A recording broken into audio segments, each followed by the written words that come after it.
Merci beaucoup parce que c'est une actualité qui bat un record aujourd'hui. Il y a une pénurie des carburants, pas seulement en République démocratique du Congo. La pénurie des carburants, c'est aujourd'hui mondial. Nous savons très bien qu'il y a beaucoup de pays d'Europe aujourd'hui au niveau de l'Occident qui peinent aussi à trouver des carburants.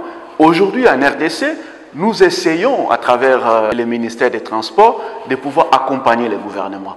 Le président de la République a des instructions très claires au ministre des Transports, Excellence Chéribé Okende, qui lui a joint à son tour le directeur général de Transport au Congo, Transco, Maître Tifti Pamba.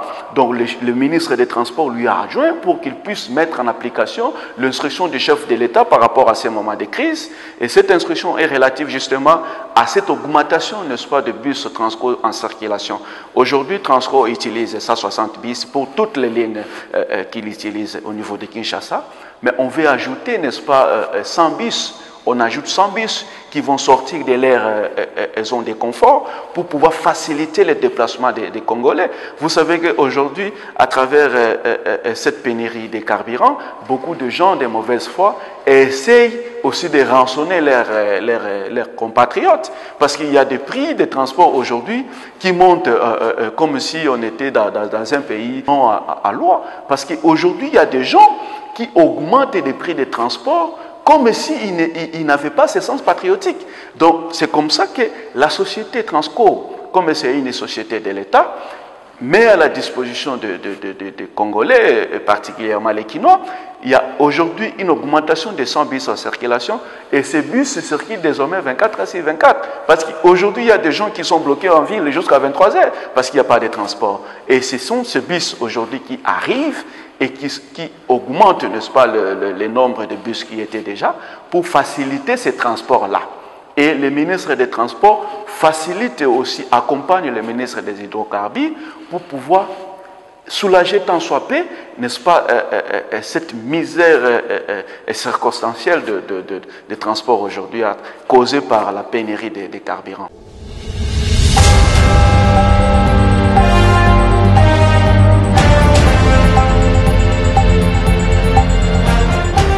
J'avais parlé des permis de conduire. Le ministre des Transports a aujourd'hui déjà montré ses couleurs, que ce n'était pas un ministre qui dormait, ce n'était pas un ministre de projet, c'est un ministre qui, n'est-ce pas, mûrit ses projets. C'est ça la différence avec d'autres. Le ministre mûrit ses projets pour que quand ce projet sera lancé, que ce ne soit pas un projet de pacotille ou que ce ne soit pas un projet qui aura tendance à boitiller. C'est ce qui a fait que ce petit retard de permis de conduire par rapport à ce qui avait été annoncé, les permis devaient être livrés au mois de mai, mais aujourd'hui les permis ne sont pas encore livrés. Le ministre des Transports veut s'inscrire dans la logique du gouvernement, dans la mutualisation des efforts liés à l'identification des Congolais. Aujourd'hui, nous avons plusieurs structures d'identification des Congolais. Il y a l'ONIP aujourd'hui, l'Office national d'identification. Il y a aujourd'hui l'ANR. Il y a beaucoup de services qui concourent, n'est-ce pas, à l'identification des Congolais, qui nécessitent à ce qu'on travaille en connivence, on travaille des mèches avec les services de secteur des transports pour pouvoir matérialiser, ou quand on va livrer le permis de conduire, on aura déjà, n'est-ce pas, réuni toutes les conditions. C'est ce qui a fait aujourd'hui qu'il y a plusieurs équipes que le ministre a déployées au niveau des provinces. Il y a des équipes qui sont parties à Lubumbashi, qui sont revenues, qui sont parties au Lualaba. Il y a d'autres équipes qui sont déjà à Goma. Il y a d'autres qui sont à Matadi. Ces équipes au niveau des provinces ont la mission d'inspecter les lieux où seront, n'est-ce pas, installés les centres de capture et de délivrance des permis. Ici, à Kinshasa, ce que je peux vous dire, et je mets tout le monde à défi, de passer au secrétariat, notre secrétariat général au transport. En Dolo, il y a un centre de capture et de délivrance dont les travaux sont faits prêts. Des travaux. Et j'avais les travaux, les photos que vous voyez, ce sont des photos d'un centre construit, n'est-ce pas, un bâtiment en matériaux durables. Et ce sont des bureaux climatisés. Donc, aujourd'hui, le processus de délivrance des permis de conduire est vraiment irréversible.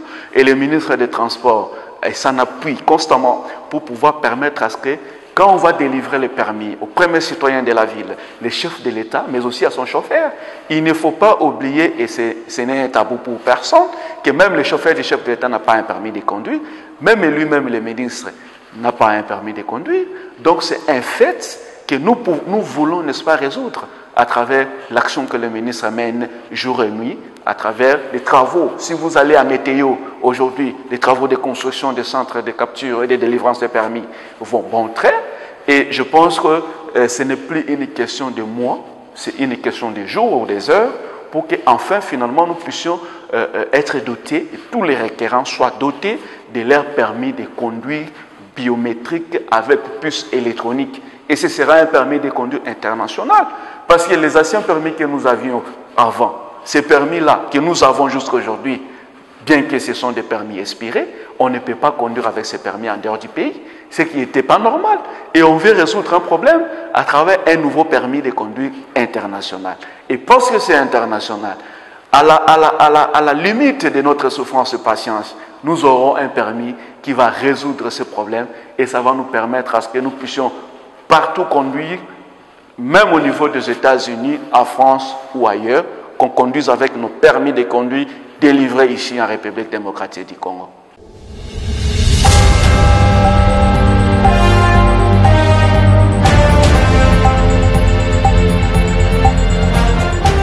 Par rapport à la voie ferrée, mais aussi au niveau du secteur fluvial, vous voyez, la Cusre, là il y a beaucoup de problèmes, ce qui est évident, parce que si nous prenons la SCTP et la SNCC, ce sont les deux entreprises, les anciennes entreprises, qu'on peut parler des entreprises coloniales, qui aujourd'hui connaissent des difficultés de fonctionnement. Et ces difficultés de fonctionnement doivent être surmontables par rapport à ce que le ministre est en train de mener comme action, à travers des discussions, des réunions qu'il a avec tous les responsables de ces entreprises, à travers des réunions régionales et internationales, des tripartites que le ministre dirige lui-même, il préside lui-même comme responsable de la tripartite RDC, Burundi, Tanzanie. C'est pour pouvoir permettre à ce qu'on puisse relier les trois villes. Vous voyez, un chemin de fer qui doit partir de Dar es Salaam jusqu'à la ville de Kindu. Donc aujourd'hui, nous pourrons dire que le ministre aura réussi son pari. Donc le secteur ferroviaire connaît beaucoup de difficultés par rapport aussi aux accidents. On a chaque jour, on déplore chaque mois pas moins de 40 accidents ferroviaires. Et ces constats-là, on ne peut pas rester impuissant. Donc, on ne peut pas vouloir dire que ces constats puissent nous déforcer.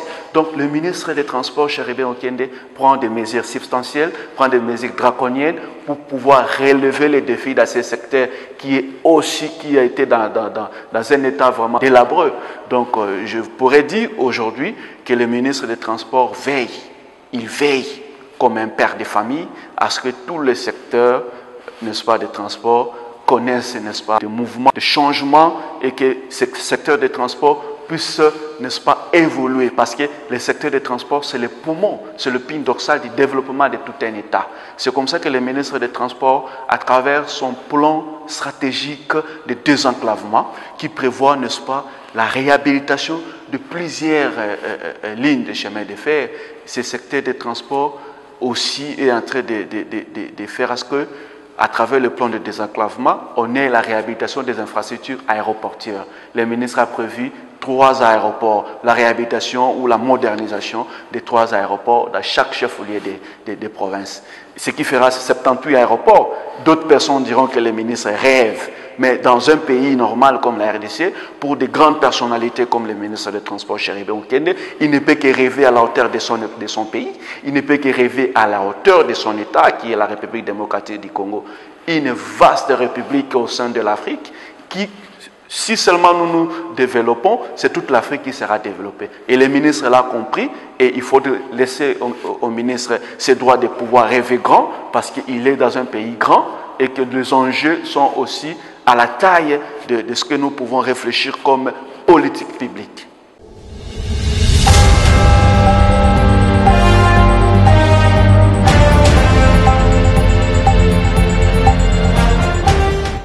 Merci beaucoup.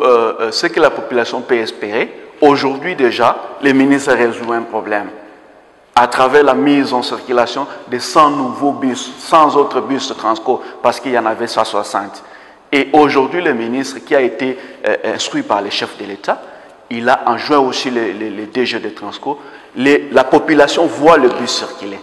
Je ne vois pas quelqu'un aujourd'hui remettre en cause cette nouvelle. Donc le ministre des Transports a déjà pu résoudre ces problèmes sociaux de la population. Et pour autre chose, je pourrais dire que de tous les projets que le ministre des Transports a pu lancer, tous les projets d'investissement, je pense que le ministre va arriver au bout de ces projets et la population sera dans la liesse à travers la population étudiantine avec Transacademia, à travers la population en général, à travers la compagnie Air Congo qui va créer des milliers d'emplois, mais aussi il y a d'autres projets structurels que le ministre a déjà mis en place et que la population ne devait que les soutenir pour pouvoir matérialiser tous ces projets qui, du reste, ne rentrent que dans la vision du chef de l'État pour que le Congo soit un État fort, prospère et solidaire.